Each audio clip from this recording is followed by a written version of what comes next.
Good evening, everyone, and welcome back to the Nexus Gaming Series. My name is Bahamut. We find ourselves here on Cursed Hollow for game number 1. And if you're sitting at home wondering how we got here, I got you covered, my friends.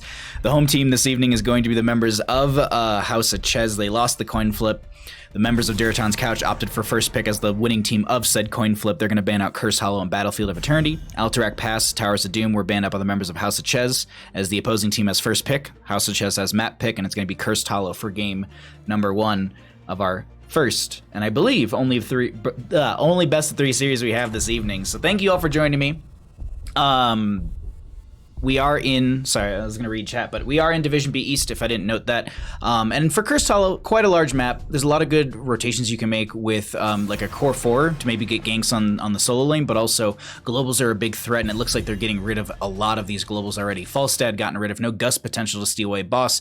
Dahak is able to maneuver through the lanes and be able to also get from top to bottom or wherever they need, because Cursed Hollow has a ton of bushes that they can brush talk into. So I like Dahaka ban out. I think Dahaka overall is a strong hero, especially on this map. Dragonshire, I was showcasing a little bit yesterday. I think he can be very, very powerful in the solo lane, depending on the matchup. But on the note of PTR questions that are in chat from Prostman Pat, the weather effects that are in PTR, Bandit doesn't seem to be bothered by them. But in real life storms, he doesn't really care for them, or care about them. The only thing he cares about, and he gets scared of, are fireworks. But as long as he's indoor, and he's around me, he's usually fine with those.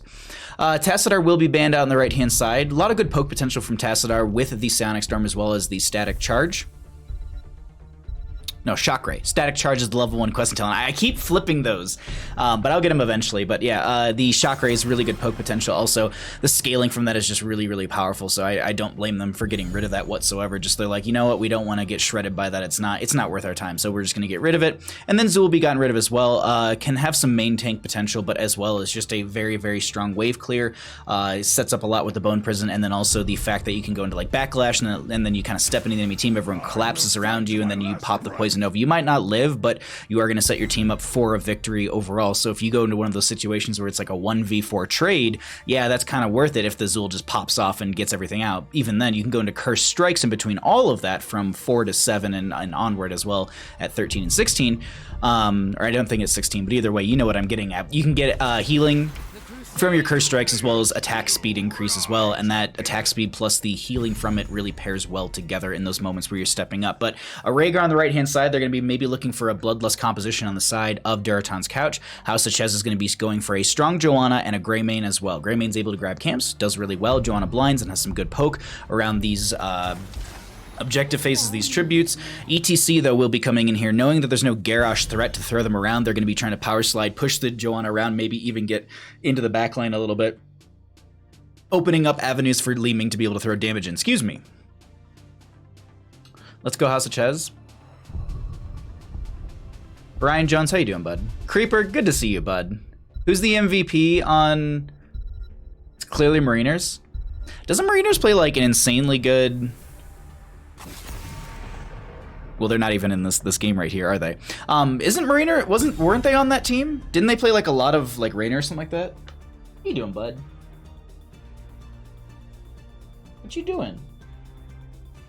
Just being cute. Rainer will be banned out, actually.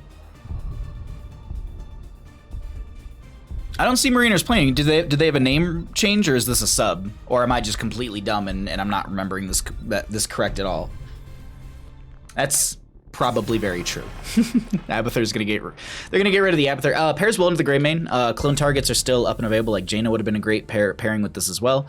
Since there's really no Dahaka to kind of push against it and stay into lane and brush talk at the last second or when necessary, Abathur actually would have been a great pickup on the side of House of Chez. I actually, with the Greymane, I like a Jaina here still. Poke potential is really strong from her. Hanzo's an option as well. I think the big thing they lack right now is poke. Greymane has Gina and Cocktail. Ooh, but they're gonna go for Mephisto, so that does give you a lot more poke. Also gives you a lot of mobility as well. I think the Mephisto Greymane is also being found to be very powerful, much like how a lot of players and teams were going for Greymane Li Ming in the past. But with Mephisto kind of on the rise when it comes to poke heroes as well as just the late game scaling factor, I'm very surprised as to how much I'm seeing and how strong he's been as of late. I'm loving the showing of Mephisto that we've got, and I just think he's undervalued, but he's also, you gotta play around the fact that he's a very low health pool hero. He can get blown up fairly easily, and I like this Blaze coming in, so you have the Jet Propulsion follow-up with the ETC Power Slide. Hanzo will be grabbed as well, so that gives them a little bit more poke with the Scatter Arrow, Sonic Arrow, as well as the Storm Bow. A lot of good options right there. I think Rhaegar is going to be looking more for an Ancestral to maybe just boop the ETC with that to keep their health up while they're maybe going for a massive mosh pit. Last pick on the left-hand side, though. They're going to need some sort of Bruiser here. I wasn't thinking exactly Sonya, but I do like the Sonya. I was actually thinking maybe they go for Leoric here. Fast wave clear, you've got some slows that allow Greymane to chase in. Mephisto can chase in as well. Deckard Cain can throw out a slow as well and prolong that as well, Joanna. So there's just a lot of slowing that I was considering, and as well you also have the Entomb. Hanzo can get away. Blaze, you know what? Now that I'm saying it, Blaze could just go bunker and that would mitigate it. So, you know what? I like the Sonya a lot more. I think I'm wrong. I don't think Leoric would have been as good here as in my head it would have been. I think Blaze would have countered it with combustion, or excuse me, with bunker. I mean, I don't think combustion would be a counter, but like technically you do have to step up into Blaze and he can pop then. It might be like an AoE zoning tool. Either way, what do y'all think? ETC solo with main tank Blaze, that's a possibility. I've actually seen teams do that. They swap at level 10. So at level 10, ETC goes from main tank to Bruiser, and then they play stage dive ETC. This is a large map where you can go for that. Mosh pit interrupts, let's see, we have Bless Shield, we have Spear from Sonya. Does that interrupt? I think it does. Endurance of Hate, maybe? I'm not sure about Endurance of Hate. It's a root. It's not a stun. And I believe a stun knocks out Mosh. So I think it'd be what? Bless Shield, Condemn, the pull from Condemn, and the Spear from Sonya. By the way, I dig that you have your dog co-cast with you. Oh my god. What are you talking about? I co-cast with Bandit. I'm the lucky one. He's the one who brings me on. Thank you. Thank you though, Jones. I appreciate that. Durance is a root. Okay, that's what I thought. Okay, so there's very few mosh pit interrupts. We'll see what happens here. Let's get into it. Game number 1. On the left-hand side, we got the members of House of Chez. Caribou's going to be on the Deckard Cain. We're going to be seeing Ridley on the Sonya. We'll have the dude on the Greymane. Chesmix is going to be on that Joanna, and Flash will be on the Mephisto. On the right-hand side, we have got the members of Durotan's Couch. We've got Eggroll on the Hanzo. Gohan is going to be on the Li Ming. Wildcard on that ETC. Captain Wedge on the Blaze. And Sullen on the Rhaegar. Let's go ahead and get on into mid lane, check out our level 1s, and see what our first engagement's going to be looking like as everyone's just rushing on in. A little bit of brush setup here. I'm just going to get some vision set up so we can just trying to find someone also without a questing talent. That way we can do something like this. So we can just see what their vision looks like at the setup here as they're poking into each other. Captain Wedge looking for jet propulsion angle. They did kind of show their hand by jumping out of that bush, so we can go back and show this. That's a huge jet propulsion. There's going to be scroll a ceiling from the Deckard Cain to lock them down. Maybe they can find some damage into them with Greymane and Mephisto, but it's not the case for a kill. Blaze will rotate into top lane as Sonya's already pushed this up. One wave into the front gate. Blaze coming up here is going to be stopping things for a few seconds as, oh, that was a really intuitive spear. Like, Ridley timed that out fairly well to actually catch the Blaze in the rotation. The question that I now have for Ridley is, would you have continued to sustain that fight, or would you just gotten the spear and backed off? Because that's the one thing I was wondering right there. I was like, in that trade, Sonya's strong, does have Warpaint at level 1, but does she beat the Blaze in the 1v1 this early into the game? Also, with the Blaze being that close to his friendly side of the map, I think they would have been easily able to get towards their gate, and Ridley wouldn't have found the kill. Jet Propulsion, though, will just go by them as Rhaegar is going to grab the camp on the right-hand side. We'll see Greymane and Deckard on the left grabbing the Bruiser camp. I like this timing, actually, on the side of House of Chez. Since the first objective is going to be in bottom lane, it's going to be in this position right here. Grabbing this siege camp later actually gives you an opportunity, so you have the Siege Giants pushing in just as the objective comes in, so Blaze has to either decide to leave the lane and go to the objective phase, or they have to stay up there and clear that out, as you can actually see Greymane and Deckard going over here. There was, I believe, some scouting done by ETC, and I think they went to go check on this camp, but they might soon realize that they were just grabbing the hard camp first, and then they're going to go for bruisers. Yeah, I think you can see a retreat ping coming out, because Greymane's like, I got this, old man, and he's just like, have some potions in case you get thirsty. It's cold out there, you know. Mosh can be interrupted with Buttrance level 20 U-Butt. What is the level 20 upgrade for Durance? Does it have a silence or something like that? I feel like that's what it would be. Spear leap. I don't think we're gonna see a leap from Sonya. It's a possibility, but I really don't think we see leap from Sonya. Like, I want leap. Don't get me wrong. I am a Sonya person who will hover over that leap key immediately. The only time I go Wrath of Berserker is when I feel like I can't win with leap. Silence? Okay, thank you, Trainwreck. Nope. There's gonna be a pause. Let's go ahead and get on back to Bandit and I really quickly. That way we're not showing anything. And what happened?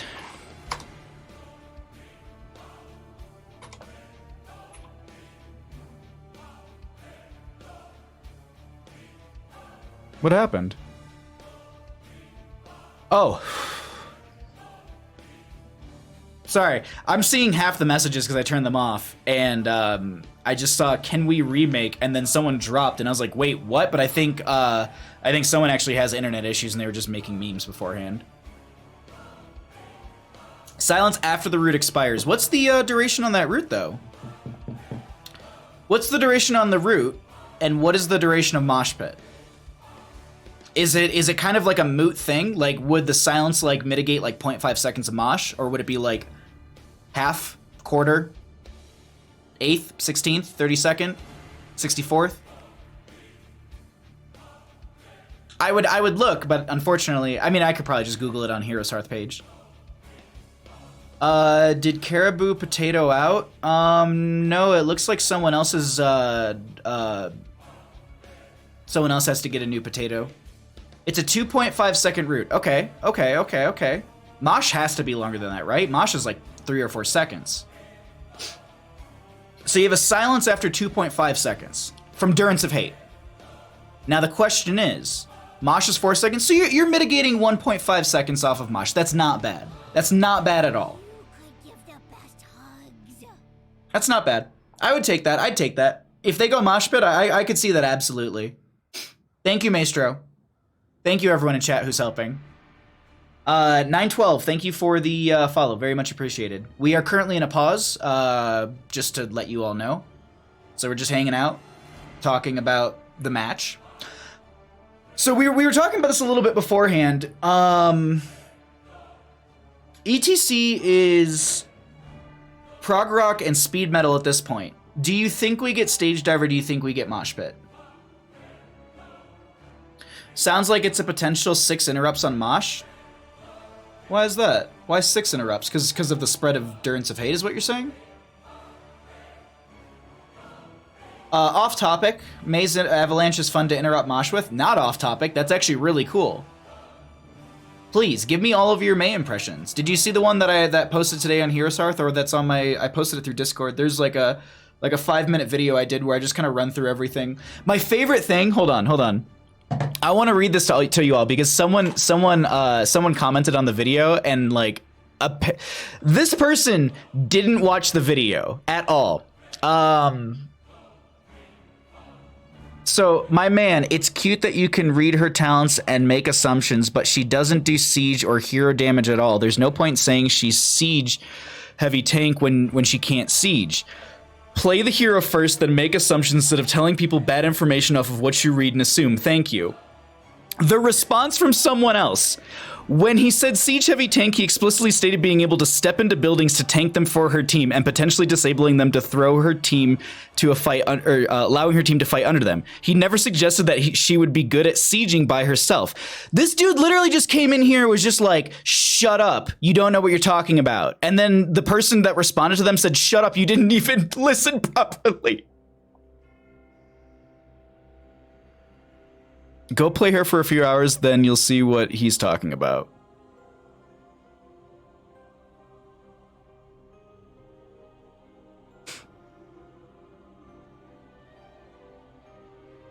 I'm just reading comments now. I never get comments on my videos, so I'm always just like curious to see what salt people have against me. What?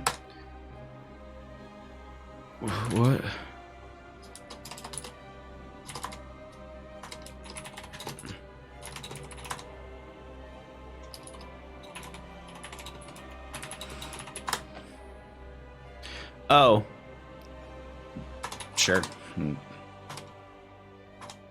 Yo, poorly plays redeemed the bandit treat. Thank you, thank you, thank you. All right, well, we have to remake, apparently. If you have Durance, Spear, Leap if Sonya takes it, Bless Shield, Stay a While, and Lorne. Oh, okay. That's true. Okay, Harking. I wasn't 5 max, but 6 possible. I see what you're saying now. Sorry, I just wasn't know it was there. Langiria, how's it going, bud? All right. Hey, y'all can see my my silver one. Look at this. Look at this. Look at what we did yesterday. Look at what we did yesterday. Look at that win rate, everybody. Look at that win rate. That is a caster level win rate. Ooh. I don't know why, but we're remaking. Both the teams agreed to it, so I'm not gonna stop them.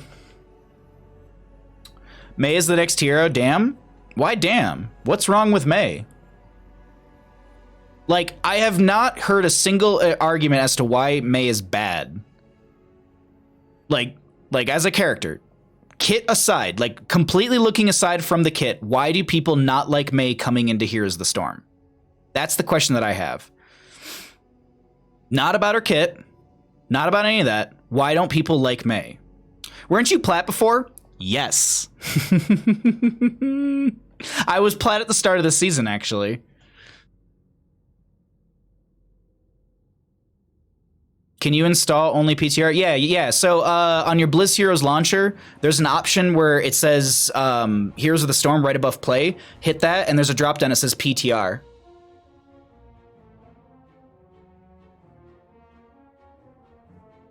I personally intend to be a Mei one-trick. Mei is one of my favorite characters in Overwatch.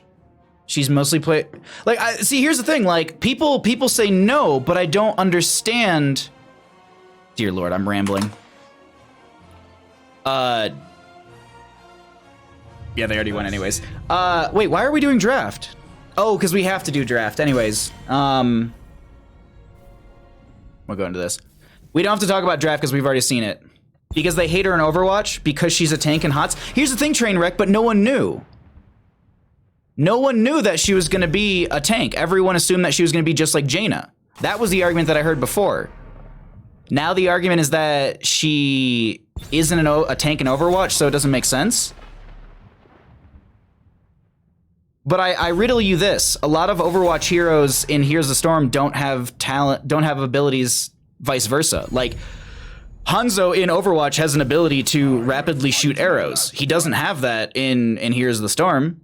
Like, he has auto attacks, but there's that ability in Overwatch where he shoots multiple arrows, like he can like rapid fire them. In Overwatch, Hanzo doesn't have an AoE giant stun. Zarya doesn't have expulsion zone. Like, Diva doesn't have bunny hop or big shot. She might have big shot. I might be wrong on that one. I have nothing bad to say about Mei, but listen, she's not Zenny. Who's Zenny? Oh, Zenyatta. Zenyatta. It took me a second. With every death comes honor. With honor, redemption. She's pretty tanky in Overwatch. Tireless Pro.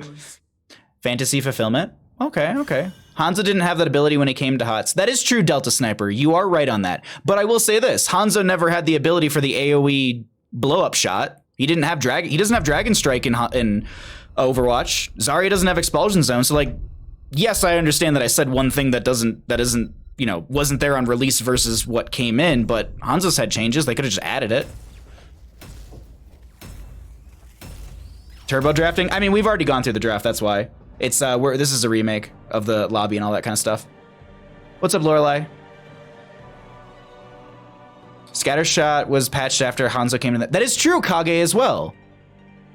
Because on Delta Sniper's note, when Hanzo came in, he didn't have the scatter, or the specific shot that I'm talking about.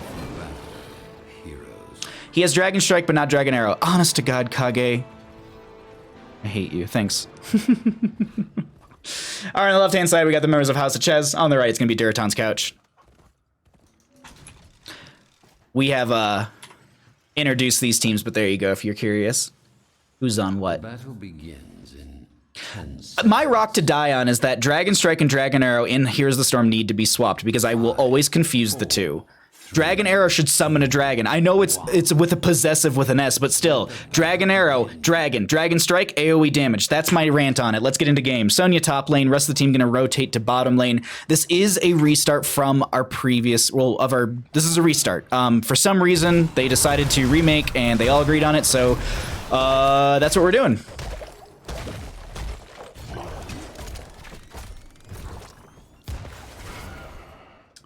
They're going to rotate into bottom lane, though.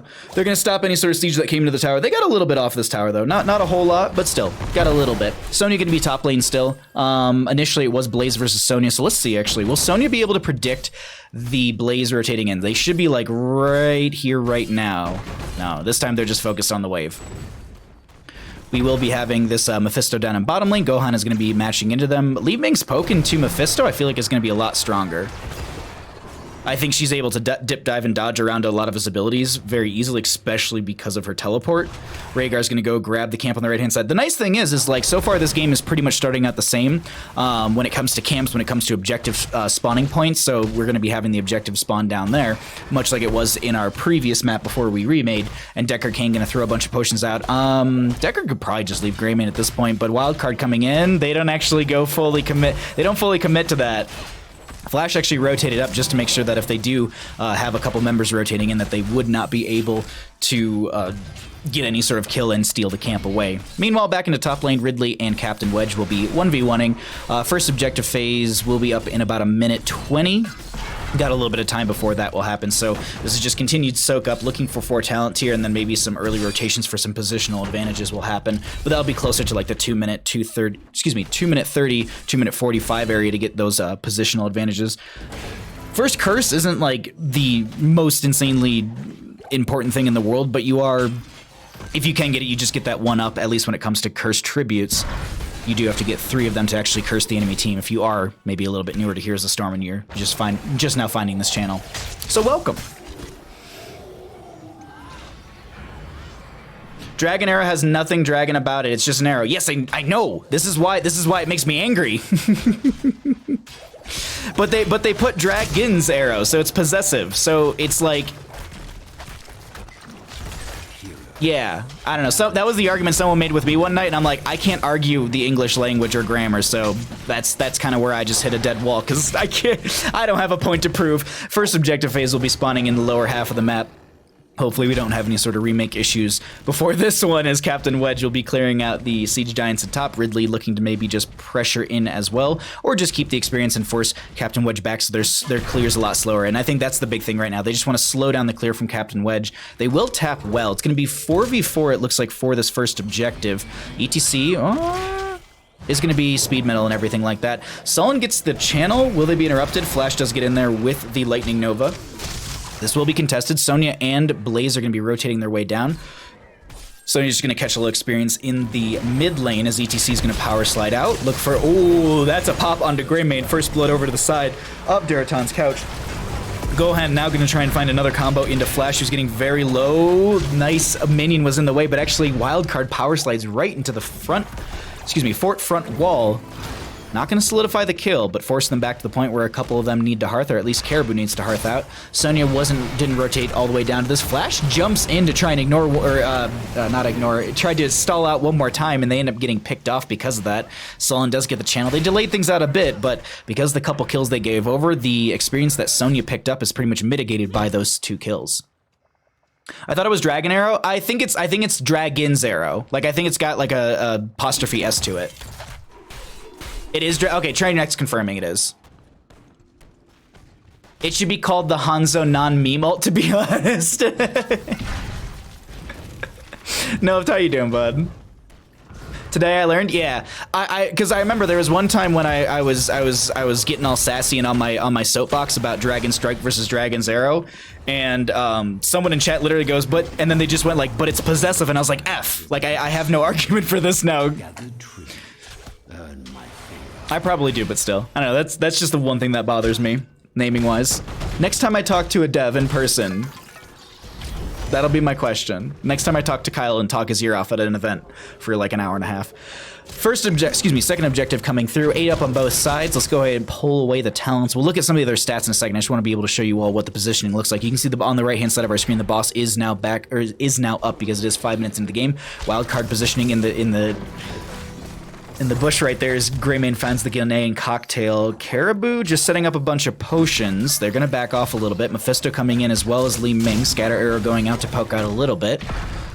Fairly close when it comes to experience, though. Those early game kills were actually mitigated when it comes to the experience, but a lot of members are grouping up right here. They're trying to find Sullen, who's so very low. Mephisto's going to split off and find that kill right there. Captain Wedge getting low as well, will be going down. They chase in further as Flash gets the channel onto the objective. This will be 1 up on both sides when it comes to our objective phase. Very well played on the side of House of Chez. They're going to go up 1 with that.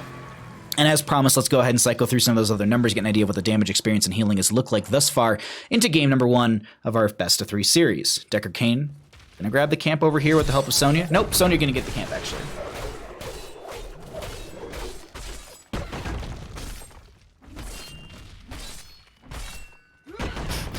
Just remove the apostrophe. Dragon's Arrow. Ruby value? Yeah, you know, Ruby's kind of this powerful level 4 talent that has a 10-second cooldown, which is shorter than Herodric Cube. I know you can reduce Herodric Cube's cooldown as well, but realistically, I think you're going to have a Ruby every Herodric Cube. You might be able to have Herodric Cube slightly faster than Ruby, but in the instances where I've been playing Deckard in my expert caster skills, I have found that I'm getting the Ruby before getting the Herodric Cube still. We do have heroics on both sides. It will be stage dive for the ETC. Bloodlust for the Rhaegar. Interesting. Combustion for the Blaze. Li Ming is Wave of Force just to reposition people around. Sonya's holding and they're gonna go Leap. I can't believe it. I can't believe it. I need to cast more of House of Chez. If they're a Sonya that has Leap, woo. We can actually look here. Yeah, see, it's apostrophe S. It's Dragon's Arrow.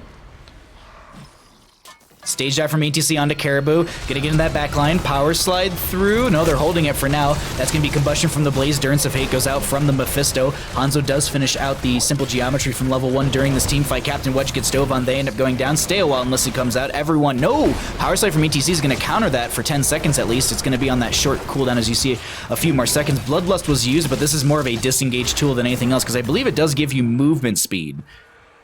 Yeah, 35% movement speed. So it did get them out of there. Nice poke from the Sonic Arrow. That was what I was talking about during the draft a little bit. I was saying that they needed some poke in their draft, and they actually see, okay, all right, you know what? I can't come around this side and potentially poke through that way because they're already collapsing if I do try and do so. So they back off. They're not going to give over a kill. Mephisto goes into top lane to make sure they continue to soak up. Small level advantage starting to come out in the favor of House of Chez, but it's still very early on Cursed Hollow. We haven't even had our first curse yet. We have had 3 of the objectives rotate around the map. It's going to be bottom right as it does reset its cycle.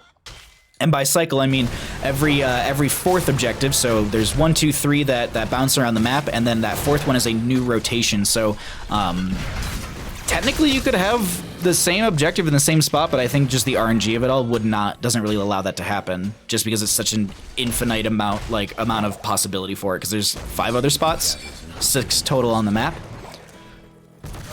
Because like Infernal Shrines, to get the same lane, same Punisher is like infinitesimal, but it's done. Like I know Paradox had it happen to him, and I know for a fact I watched it happen on J-House stream once. So it's doable. It's just super rare, and I might not catch it just because most of the time I miss where some of the objective phases are because I'm just watching the team fights on the minimap as Greymane actually forces Big Egg Roll over the wall over there, but the dude is getting a little bit low. There's a jet propulsion into them. Hanzo rips an arrow, catching quite a few with that one. Gohan ends up going down, wasn't able to delay that out long enough as Captain Wedge gets picked off as well. House of Chez gets the channel. That'll be cursed in their favor. Boss will be in top lane, so they're going to need to deal with that, but mid lane and bottom lane will be easy pressure for them as they go in with the Condemn. That's a nice way to just clear out that wave immediately and bolster your experience as they move into bottom lane. This is their boss lane, so they're going to look for a fort down here, maybe the keep front gate. I don't expect them to be able to get keep. Death timers are pretty low, so Li Ming should be back for defense. We do have these super potions. super healing potion, excuse me, from the Deckard Cain coming out.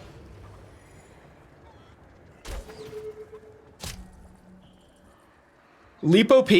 What's up, big doo-doo head? 69.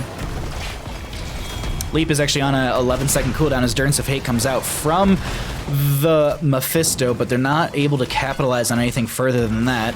Wave coming in here as well, gonna poke out a little bit with the Hanzo, forcing them back. Greymane gets power slid on, Bloodlust comes out as well. Stay a while and listen to slow things down. Condemn pulls them all in, but that wakes them all up except for the Hanzo. Curse Bullet went out, I don't think it connected. Combustion from the Blaze will just be on to Chez Mix, who does eat an arrow as well. Ford in mid lane does go down, Captain Wedge very low, does get a heal out from the Rhaegar. Wildcard just trying to harass and do their best over here on the left-hand side. Stage Dive goes out, but it's a literal 2-foot stage dive. They don't find a kill. They can still chase in though. Okay, no, Wildcard should get picked off. Maybe not, because speed metal value from level 4 plus the power slide gives them the distance they need, and Wildcard is out of there. But keep front gate and bottom lane did go down. Top lane fort low, but not going to get picked off from this wave. So a double fort, keep front gate, and they're going to split off and go for Bruiser Camp. I wonder, do they go for boss too?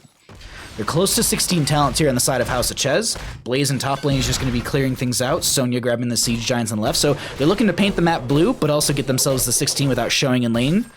We can actually jump over the vision for the right-hand side, and they'll just see some camps pop up across the board. And they just have to know they're in a defensive posture. I actually thought Sonya had that way quicker. There you go. Ridley got it right there. Are they on boss? They are on boss. They will grab their own Bruiser Camp, excuse me, Siege Giants for the bottom lane, and they will grab their Bruiser Camp for mid. So I think they're just making the assumption, you know what, they haven't shown in a while, they're probably on boss now, so we just have to prep for that. Let's get some mid lane pressure in our favor, so that way we at least have something pushing against that and maybe threatening their front fort in mid lane. Either way, though, 16s are up. On the side, House of Chez. Can Durotan's ETC is there? That's a blessed shield that came out. Durance of Fate is up. There's a stay a while and listen. Leap went out, but it didn't connect, unfortunately. And ETC gets picked off in bottom. So stay a while, leap, and blessed shield all used, plus the curse bullet. But honest to God, curse bullet's already half of its cooldown's already gone through, because it's a 30-second cooldown. So with that, they're just like, cool. All right, we have curse bullet in 10 seconds. We're gonna continue pushing through this bottom lane with our boss, and we also have your ETC down for the next 17 seconds. Li Ming can poke. Her defense is fairly good. As long as they spread out, that'll be powerful for them, as Flash tries to go for the Durance of Hate but doesn't connect. Throws out one Skull Missile as they back off. Hanzo rips an arrow, finds 3. Jet propulsion from the Blaze is actually going to be mitigated by the boss root. Boss gets a slam on the ground as well. This Blaze is very low. They pop their own Unstoppable as Captain Wedge gets out with a couple hundred health. Curse was already over, so it's 0 stacks on the side of House of Chez, so they're going to just go ahead and grab themselves this tribute point on the left-hand side, and I would assume they just split one off to grab the camp, or at least clear this out in the mid lane. 912, thank you, I appreciate that. That means the world to me. I love picking Bloodlust, but I don't know if it was the choice for this game. That's what I was saying in the draft, actually. Big Doo-Doo Head 69. Sorry, I enjoy saying your name. I said that in the draft because I was like, if they go Mosh Pit, then Ancestral's pretty good. But I was looking at the draft and I was like, Bloodlust, I don't see not a reason for it, but I just feel like Ancestral would have been so much more powerful, especially with even the upgrade at level 20, because I do believe it has the extra, like, the recasts of it, if I remember the patch correctly for that one. So I think Ancestral with Mosh Pit could have been big for them, but we did talk about this. There was what? There's Stay a While 1, Leap is 2, Spear is 3, Condemn is 4, and Blessed Shield is 5. So there's 5 interrupts at level 10 on the side of House of Chez. If they get the upgrade at level 20 with the Durance of Hate, that's going to be a 6th one with the Silence, but that will mean that Mosh Pit does not proc. The Mosh Pit will play for 2.5 seconds instead of the 4 seconds, because we were doing the math and chat was helping me that the Durance of Hate is a 2.5 second route, and the Silence comes in after that, so you'd be mitigating 1.5 seconds of the Mosh Pit. Top lane boss, though, will be cleared out. Looks like they're going to be... I don't think they're going to make it down to this tribute in time, so they'll grab Vision, and I think they'll be able to grab this tribute, but they're going to need to manage their waves, as they do have consistent catapult pressure coming in through bottom lane. Just out of curiosity, what are we hitting for right now? 266 in auto for these catapults. Not too bad. We are fairly early into the game, but they're going to siege, they're going to hurt. Speaking of siege, Giants are going to be grabbed in this top left. Giants were grabbed on the bottom right. And while they can still see the enemy team in the top lane, well, they could for a couple seconds. The boss just went down. They're going to say, let's open up bottom lane or at least take out the lane sustain. So they get rid of that well. And continue to poke out onto this fort as well. ETC will be in top lane, but this is what we were talking about earlier. Blaze and ETC at level 10 swap roles. Blaze is now with the core 4, and ETC is now going to play the bruiser role. He still is the main tank, but he's just going to be clearing waves, and then when necessary, going to be stage diving into the backline, power slide through and set the team up. Maybe a combustion comes out from the Blaze, but right now they're saying it's not worth it. We don't want to try and come down to you. I think they were trying to force the stage dive from the ETC because the tribute is top lane. ETC, though, this is really risky. They actually saw the gray main right over here, so they're going to back off and get into a different bush. They are providing vision for their friendly team. And just swapping over the visions really quickly just so you can see what both these teams are seeing. There's a leap from Sonya coming on in. They're going to try and spin onto this backline. No curse was grabbed. Wildcard very low. Does power slide out. Stay a while and listen comes out from the Decker Kane. Durance of Hate goes out, but it doesn't connect with Captain Wedge trying to work their way out. Hanzo rips an arrow. Will be sending quite a few. Blessed Shield will continue this fight. Wildcard is hearthing, but keep in mind they do have stage dive, so they can stage dive back into this. But will the dude? No, the dude does not get poked out, and they do get the stage dive back in for the re-engage, but this is ETC on an island who needs to power slide and get themselves as far away from this as possible. They didn't go into loudspeakers at level 4. They went into that speed metal, which basic abilities give them, what, 20% movement speed? Whereas loudspeakers gives you the increased knockback range by, like, what, 50%, 40%? Something like that. Gather tribute. Oh, I missed something in chat. All I see is, do you have a son named Little Doodoo Head 69? There can only be one Doodoo Head, okay. 8-Bit Dame, how you doing, bud?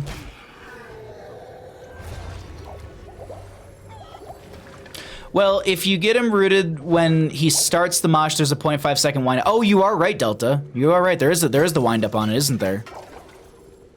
Actually, it's a 1 second wind up. So you'd only be mitigating 0.5 seconds.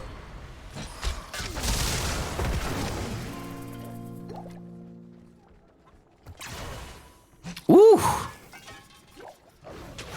And that's if you get it at the exact moment it starts too. I don't know, like, yeah, I don't think the Durance of Hate really mitigates it. I think we're only down to 5 interrupts for Mosh, but still, no Mosh was picked up, so don't need to really talk about that much more, as we are going to be having our Li Ming poking out as much as they can. Just waiting for this posturing. Let's actually pull away talents. I know we just got 20s. I just want to show this a little bit better. Respect your elders from Deckard Cain. Mimic for the Mephisto. Okay, so pretty standards across the board. Li Ming is poking out. Camp in mid lane is crashing. Like, here's the thing. The longer they play this on the side of House of Chez, it's a win for them. Look at mid. Look at top. Look at bottom. Like, as long as they delay this out, this is a slow win in favor for House of Chez, especially bottom lane, since there's consistent catapult pressure rather than periodic, whereas that's what's happening in top lane. Top lane will slowly push out, but mid lane still has this mage with them, and that's going to be front wall down. They're on keeps. Stay a while and listen. Stage dive came out from the ETC. I didn't see exactly where it connected. Leap from the Sonya gets in the backline. Spear into one of the faces. Gohan is trying to get out. Blaze will go down first. Mimic value coming out from the Mephisto. Not able to find another kill right there. The dude is actually going to barrel roll forward, chasing into Wildcard, who's just trying to play within the brush, but that will be Greymane finding the scatter shot, or I guess the blunderbuss value, and getting the splash behind the target. That's what killed the Li Ming first, as they just move through mid lane. Hanzo trying to poke out here, but it seems like the members of House of Chez will be taking game number 1 in our first best of 3 this evening. As they move to core, they got catapults on this as well. GG. Well played.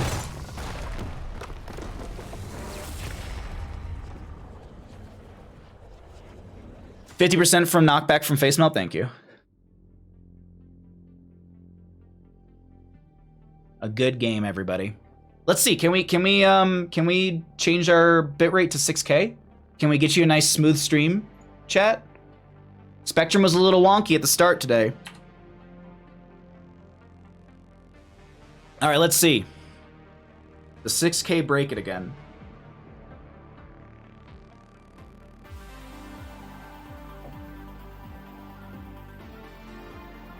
Whew.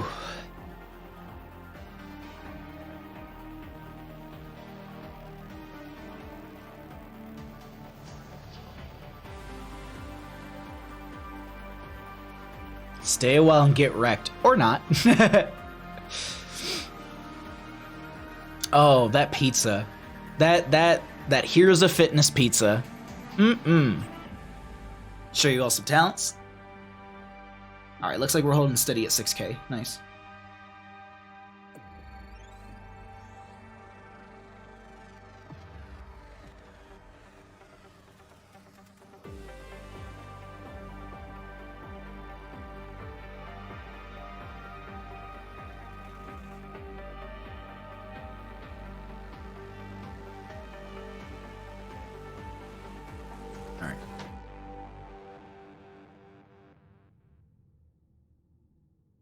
Fix up Bandicam for you all, and then let's pull it on back to us two. Do you need a bath, mister? Yeah, you do. He's like licking his legs and stuff more often than not. I think I need to take him to the dog place this weekend and give him a bath. Oh, we got a lobby invite. Nice. House of Chez drafted much better. I think if you're gonna go Blaze plus ETC, you need a Jaina Tassadar versus Jaina or Tassadar versus Li Ming, and probably swap Rhaegar with Malfurion. Well, they did have... Wait. Chez drafted much better. I think if you're gonna Blaze ETC, you need to Jaina or Tassadar versus Li Ming. But they had the Li Ming on the side of Durotan's couch. I'm confused. I think I follow you, though. Like, I think I follow what you're getting at. Butt spot. Man. Blaze plus butt. He's like, please no. He doesn't mind the baths. He doesn't mind them. The big thing is, so see what he's doing right now? He'll do that so much that he actually ends up like, hey bud, stop, please. He'll actually like rub it raw, where then it's like, it'll bleed and it'll be like an open wound, and then I have to sit there and like, stop. He's a good boy. He's just a little neurotic sometimes. And he had ear issues for the longest time, and even when his ear issues were done and solved and all that, he was still super, super weird about his ears. If you're gonna butt Blaze, yes.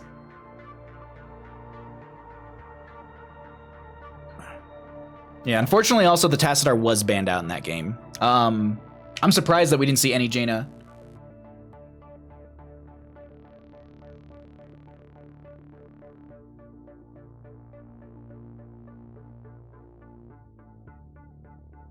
Wait, what?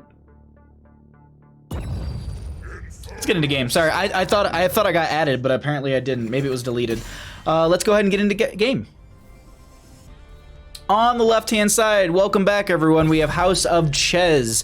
They're going to be up 1 in our best of 3 series, and we are going to be finding ourselves on Infernal Shrines for game number 2, as the caster totally is ready and is not buying time by talking this long to figure out a way to let you know exactly who chose the map. Okay. Sorry, 1 second. All right, let's find out how we got into Infernal Shrines. The home team this evening is going to be the members of House of Chez. They lost the coin flip initially, and they were given map pick priority for game number 1. Game 1 was first pick over the side of Durotan's couch. They banned out Braxis and Battlefield of Eternity. Alterac Pass and Towers of Doom were banned out by the members of House of Chez. Curse Hollow was the first map chosen by House of Chez and won by them. Losing team can either choose first pick or map pick. Members of Durotan's couch opted for first pick priority for game number 2. So map pick goes back over to House of Chez, who have decided to take us to Infernal Shrines. Let's get back into it and see what we got for a draft. So he gets that from oily skin? No, I think it's just like his skin's dry. He gets really dry skin very, very easily. Whenever I give him baths, like I always do stuff that is like oatmeal and like good stuff good for his skin, if that makes any sense. I don't know like what vitamins are good for dog skin specifically.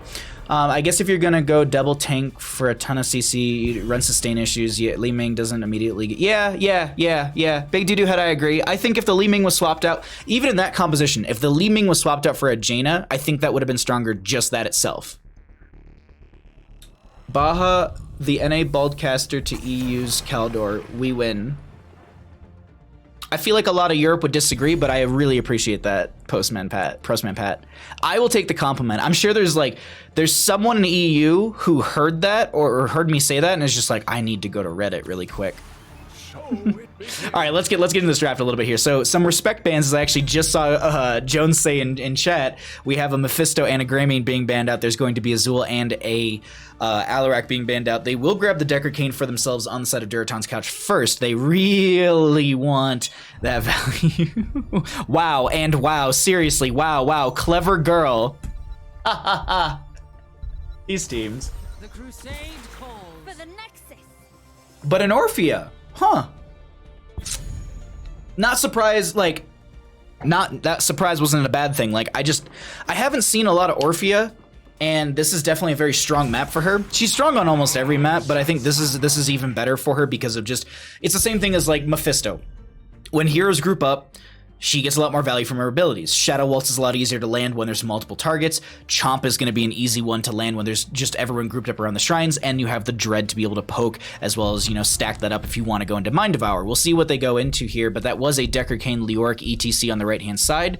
I like that. I like that so far. Good wave clear from the Leoric for the solo lane. ETC is going to be a good harassment tool.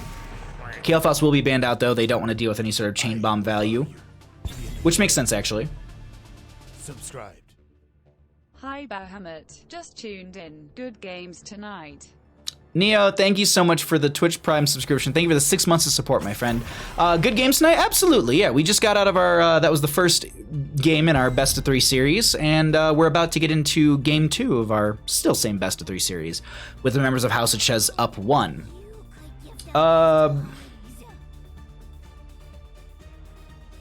Bogdanov? I think Bogdanov, thank you for the follow. Glad you're enjoying the content you're seeing. Sonya was banned out, so this is all respect bans coming out from Durotan's couch. So this is gonna be a false stat on Infernal Shrines, huh? Malfurion will be grabbed. That actually pairs well with the Orphea, giving you cooldown reduction with the Invigorate from his, Innervate, not Invigorate, from his Innervate. I actually really like that. They still need a solo, or they could run Falstad into Leoric. Range into melee is typically difficult to deal with on the melee side of things. Falstad's maneuverability would allow him to be more of a harassment tool in that solo lane. Gul'dan will be grabbed because they do need something to clear Shrine. Looks like they might not have like a comfy Jaina player, because I think Jaina would be great here. Maybe they don't, maybe not. Maybe they don't want the Jaina because the Junkrat displacement. Maybe that's a possibility. My name is Juiced. Thank you for the follow. I had bowling and now I arrived. How'd you do in bowling? Would you roll? Is that what they say? Like in golf, like they have terms for these things. Ooh, so Thrall solo, okay. Thrall self-sustained to Leoric can be strong. I wonder if we see Monotide here. Not Monotide, that's level 4. Rolling Thunder at level 1. I wonder if we see that for the sustained fight in top lane. I know Crash Lightning, or excuse me, not Crash Lightning, oh my god. Echo the Elements is typically what we see Thralls go into, but I've been seeing like this, not so much resurgence, but just like a push towards Rolling Thunder at level 1 in some of these 1v1 situations. But we'll load into game and we'll see what happens here for this next game in our best of 3 series. 177, 178, and 205. Ace? Good goddamn. Nice. I don't think I break over like 120. I think it's a good game for me if I break 100. If I can get triple digits, I'm a happy camper. That's me bowling. I also bowl so improperly that I usually throw out half my body, so I'm sore for like 2-3 days afterwards. But I love bowling. Like I love it. I'm just super sore because I don't have good form, so I'm just constantly just throwing my body out. Plus I don't do it much. Either way, let's get into game. On the left-hand side. On the left-hand side, we're going to have the members of the House of Chez. We'll have Caribou on the Malfurion. We are going to be seeing... Hello? I'm dumb, chat. Anyway, sorry, I was trying to do a button combo and I was completely doing the wrong one. Chesmix is going to be on the Thrall, Caribou is going to be on the Malfurion, Flash will be on the Falstad, Ridley is going to be on the Joanna, and the Dude will be on the Orphea. On the right-hand side, we get the members of Durotan's Couch, trying to take us to a game number 3. Big Egg Roll's going to be on the Junkrat, Ace will be on the ETC, Captain Wedge on the Leoric, Gohan's going to be on the Gul'dan, and Sullen on the Deckard-Cain. Let's check out our level 1s and get into mid lane. It will be... Echo the elements for the thrall. I had to think about it, like I kept wanting to say crash lightning, no. Falstead's gonna be going to Season Marksman, so that's gonna be them probably doing double rotations with the group, or at least making sure that they're trying to at least be in the lane and constantly getting minion kills and being present for any of the actual heroic kills that happen, because I believe it gives you one whole stack. It gives you half a stack, excuse me.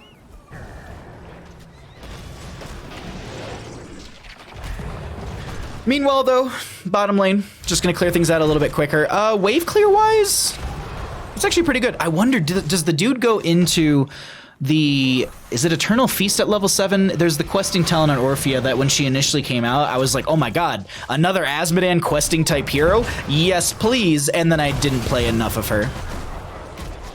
I need to play more Orphea though. Like I do like her playstyle. Her maneuverability is really fun, and as a mage, like I feel like I don't suck too hard on her. Did you have the bumpers up in lane? I bowl pretty well with those bad boys. Belgrave? Okay, you know what? Maybe it was, you know, a kid's party, and maybe I just wanted to be better than some of the kids, okay? Don't call me out like this. Bahamut confirmed chiseled Greek god? Far from it. Yeah, right. Chiseled. Just that sentence right there was enough. Bottom lane camp was grabbed, and they're gonna force them out right here. Nice condemn pulling them in. There's gonna be a scroll of ceiling. Concussion mine will be pushing Ridley towards the front gate. They take a little bit of damage, but it's pretty much mitigated because of the iron skin, or just the fact that it's Joanna and she really can tank just stupid amounts of damage. It'd be a different story if Durotan's Couch had taken Diablo's as a tank, especially with Junkrat, Gul'dan as your damage dealers. I wonder... I'm trying to think, like, would the Diablo control... I feel like they're trying to play a little bit more on the control side on Durotan's Couch. Like, I don't think they're trying to play the ETC to step into people. I think this is more like Junkrat to zone people away and control the fight a little bit more. So I think this is definitely, if they went Diablo, I think they'd be playing more aggressive. I don't think that's the playstyle from Durotan's Couch. I think this is more of a passive, we're gonna soak up the lanes, we're gonna maybe find a split member or two, like we just actually saw the step into Falstead. But I don't think they're gonna be trying to, like, consistently fight into the enemy team. I think the enemy team's gonna have to initiate a lot of these fights, and they're going to control the flow of the fight, as well as maybe get into the backline through them stepping into Durotan's Couch, if that makes any sense. I'm kind of jumping all over the place right now. No bumpers, use the Dragon Ball roller for kids. Okay, look, there's a different birthday party, and they had the dragon. I asked them. I even put a down payment on it.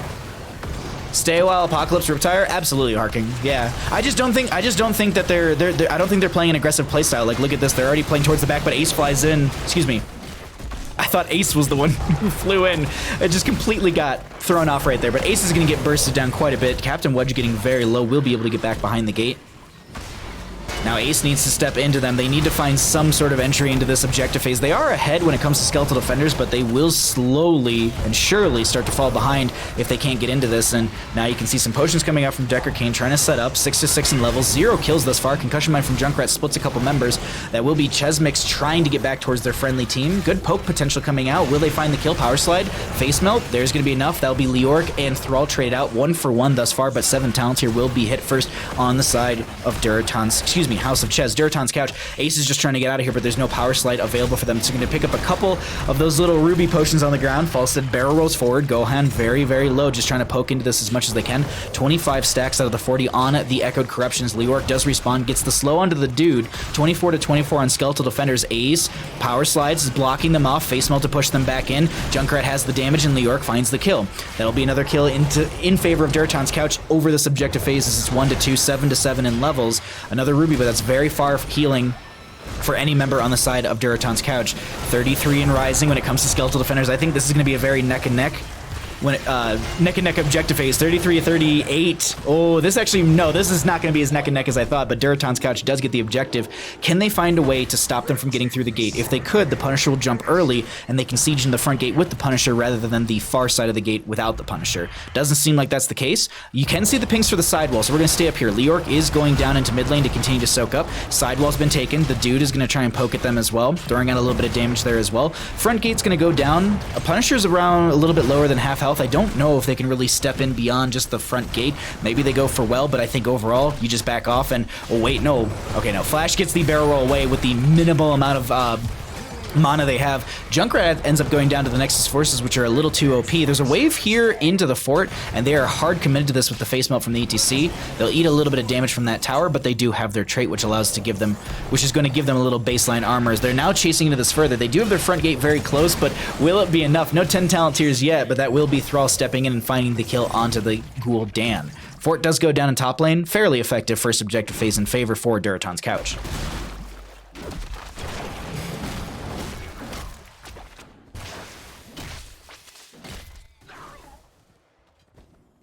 If Junkrat takes Riptire and Gul'dan takes Horrify, they don't combo super well with Mosh Pit.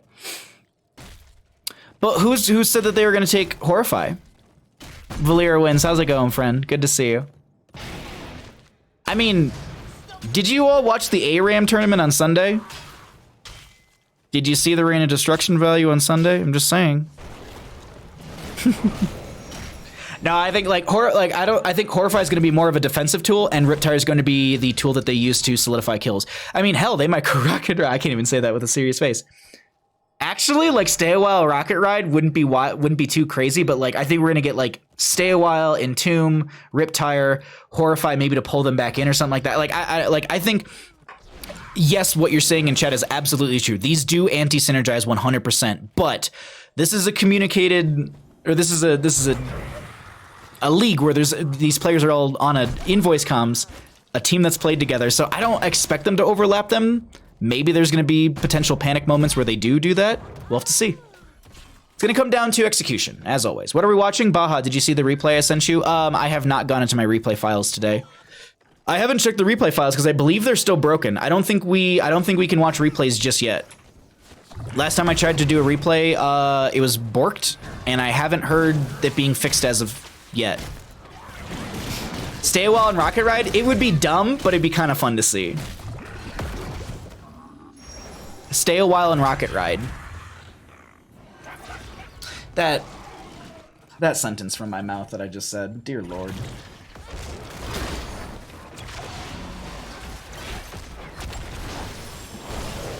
Where's Kalia when you need him? Or Day. 11's up on both sides. Next objective will be mid. Arcane Punisher will be the case. Top lane does have the Shaman Camp coming through. Catapult is going to be up here as well, hitting for 145 at the time. ETC is going to be actually stage dive, so no mosh pit from Ace at all. I sent you a game where I 1v1 a Sonya over and over. Okay, nice. Those are always fun to see. Especially on a hero that we rarely get to cast or look at. Ridley just trying to get away from the enemy team. There's going to be a Ruby out as well. They jump into top lane. Let's actually jump. Let's jump through the other numbers because I realized that I haven't cycled through those just yet. We will have 13 talent tiers and a little bit on the side of Durotan's Couch, but let's see what they're able to do with this second shrine. Can House of Chez get their foot in the door? Or is Durotan's Couch just going to be able to grab a second Punisher and open up this map even further for themselves? Stay a While and Rocket Ride rejected Tinder pickup lines in 2020. Entomb coming out. Stage Dive will be on the other side of that. Riptire is going to find the kill onto Falstead. Stay a While and Listen's going to be there. Eternal Feast will find the counter kill onto ETC, but that'll be Orphea and Malfurion going down. Chesmic's trying to work their way out as Ridley's just doing the same, and this looks like second objective of the game going over to the side of Durotan's Couch. This will be their second one as well. Top lane camp was cleared out just before this, so there's no Shaman camp pushing on front gate. Ridley needs to be careful here. Okay. If the Punisher doesn't jump right, I mean, there's no ETC to kind of face or power slide face melt them around. Nice use of the Iron Skin to mitigate the actual stun and a lot of the damage coming in from the Arcane Punisher, but it's now going to be refocusing its sights onto the minion wave, and it chases onto Joanna. Look at Leorc though. Entomb is up in 1 second. exclamation point NGS MMR gives you the rank breakdown for all of these different leagues or players within the league. Excuse me, Lior's going to go down, but that will be the Orphe as well. Ace is going to pick up all of those little rubies, and they're going to be able to live through so much of that. There is going to be a root from Malfurion with the Strangling Vines. That's why you saw a little -40 next to ETC, but they're going to wait for that Super Potion. They're going to let it age, and that'll be mid lane fort going down. Second Punisher claiming the second fort of the game. So far, Durotan's Couch on quite a roll this evening in their second game, trying to take us to a game number 3.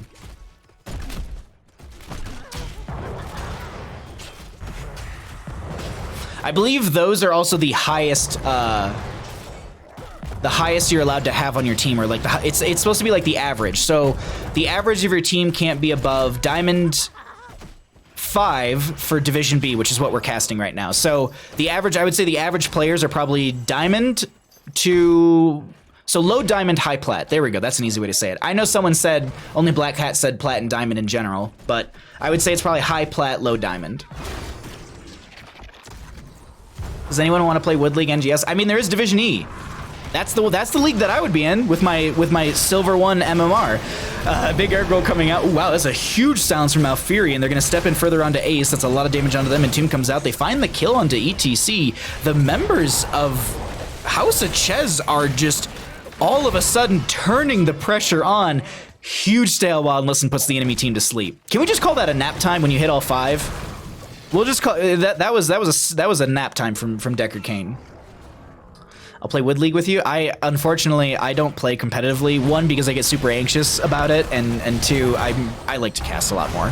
That's actually why I started casting. I used to play on a competitive team during Chair League, and I remember I once played Vikings, and I was so nervous and like worried and stressed that I could feel, I have acid reflux, or well, it's GERDs now, but it's just like a very worse version of acid reflux. Like I could feel the like stomach acid building up in the back of my throat. Like I could taste that the entire time, because of just how nervous I was, that my stomach just started to like flip on me. So I don't do competitive because I get so nervous.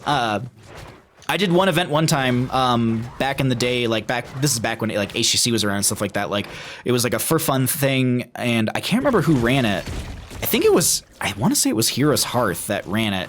But we were invited, like Kala was there, Marsh was there, like it was just like Lake Fu was my healer, and they were like, play Hanzo, and then Lake Fu was just like, please, can I just please heal you, Bahamut? Because I just kept avoiding all of her shots. Like I was very good at doing that. Anyway, 16's up, my side story aside, let's see what happens here. There's an invade onto the camp. It's even Talontiers. Joanna's gonna step on. There's gonna be the Entomb from the Leorc, but a huge, oh my God.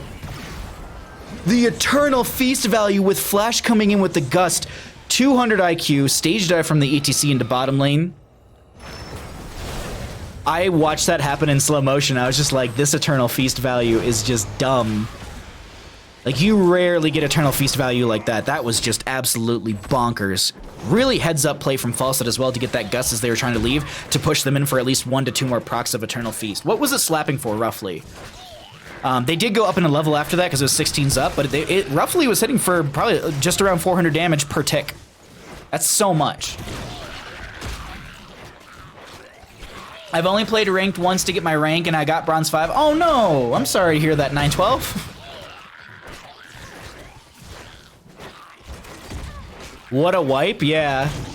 That Falset ultimate, that Gust was 200 IQ. Like, shout out to Flash for that Gust. That was the team fight changing Gust. Like, if they got that, I think they would have, not as many would have died from that one. I think they might have gotten out of that one, but Punisher jumps over. That's going to be Leorc back up as well. It's full 5v5 at this time, even Talent tiers. It's going to be Ridley taking quite a bit of damage. The Entomb comes out. The Eternal Feast will be there. Unfortunately, no one else will be there for that. So without their Joanna, they're going to back off. Thrall also, I didn't catch this, but Thrall was actually in bottom lane the entire time too and was grabbing a camp. So that does lend in, because I was like, man, I'm surprised that they're not sieging in a little bit harder into this enemy team, especially with the kind of prowess they have after that big team fight, but it's mostly because the Thrall wasn't present. It was 4v5. Technically 5v5 if you count the Punisher, but it's not like they can right-click the hero that you're screaming in comms for. While they're seeing the enemy team in top lane, do I have the vision set up for this? Here, there we go. They can count a couple members on top. They were seeing them up here, so they're going to just push a wave into this bottom lane fort, but they realize, you know, we've been down here for a little bit. Let's back off. They're probably rotating onto us, and I think they can see that they're being chased by a couple members. Danger ping's coming out. Yeah, they see the Leoric here and there. They don't have a mid lane fort. Joan's down for the next few seconds. Trying to find someone that I can get. There we go. But bottom lane fort does end up going down. Next Punisher, let's see, we had top just now. Bottom was the last one before that. So... okay, mid. That makes sense. Will be Arcane.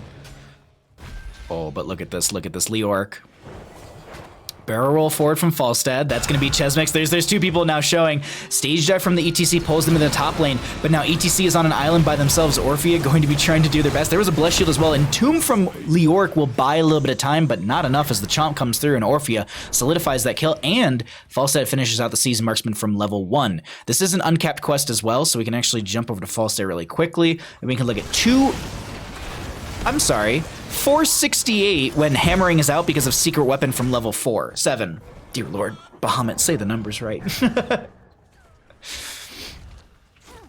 Which auto attacker is the most impactful to carry games? We were actually talking about this last night when we were playing Storm League, and I would say it comes down to your playstyle. Like, a good example of this is like 3 years ago, when people were trying to like climb even more so in Storm League, a lot of streamers would just be like, just play Falstad. Just play Falstad and win the games. And if there's a bad fight, gust it away. If there's a good fight, gust your team into, or, you know, gust that enemy team into, you know what I mean? Like, everyone's just like, play Falstad. And then people are like, well, just play Zeratul. Well, just play Hanzo. Just play Thrall. Just play Sonya. Just play, like, so, like, it comes down to whatever playstyle you want to play. Like me, Falstad and Hanzo make sense to me.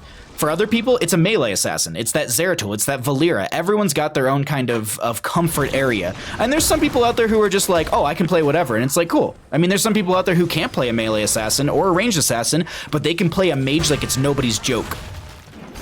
So, it's just, yeah, like Rainer's a good one as well. Rainer's easy to know, but here's the finesse with him. When do you use penetrating round? When do you use your inspiration? When do you use your self heal? When's a good time to go in with the Hyperion as well? So a lot of these little things, like as you get further and further down the line, you can argue this with every hero. You could say the same thing with Falstad.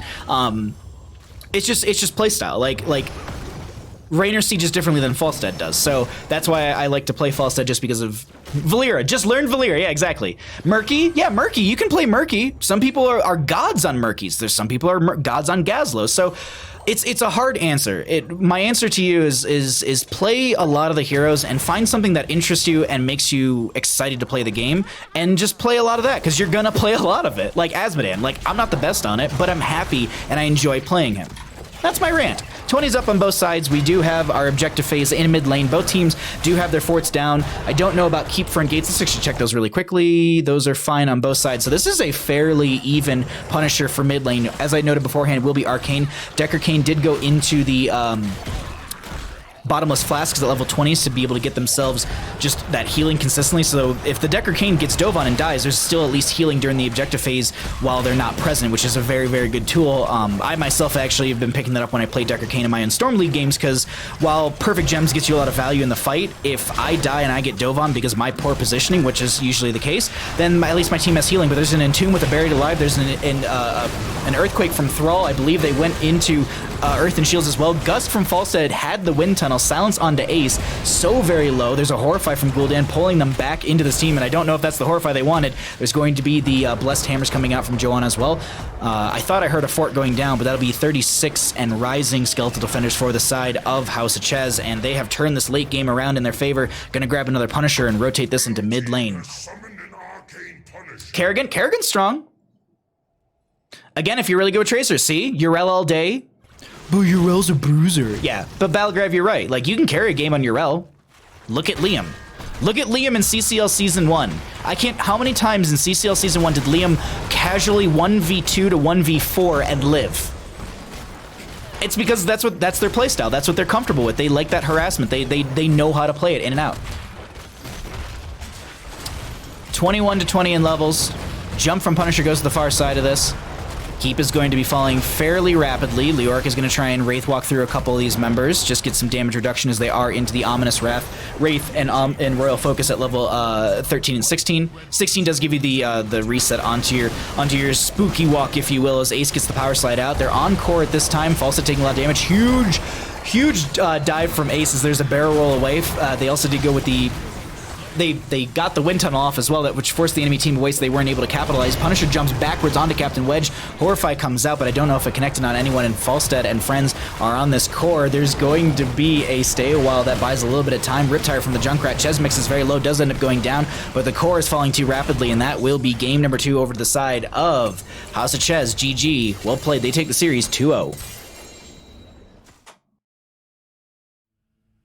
I think being a good tank would be best carry. See, I thought that as well, 912, but the issue is sometimes you get healers that don't heal you, or you get assassins that don't step in with you. That is like the nuance of ranked.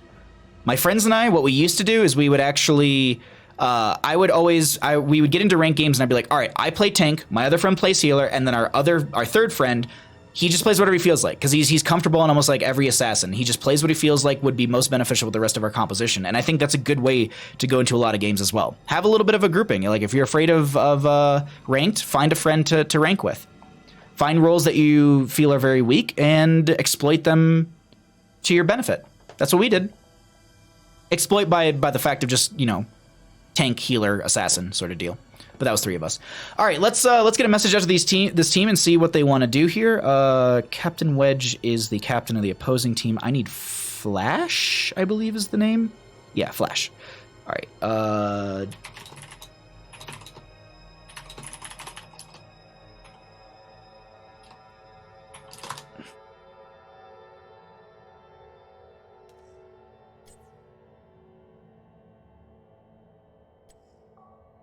All right. Lobby 1. Oh. I got to diamond on Valera and got pooed on by my teammate. That is just rude. As a tank, if your team doesn't macro, you're screwed. That's true. Silver Wasp, you're welcome.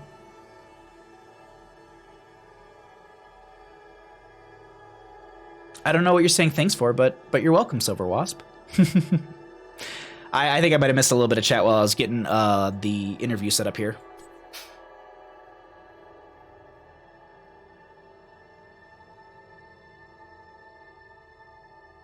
All right, excuse me. All right.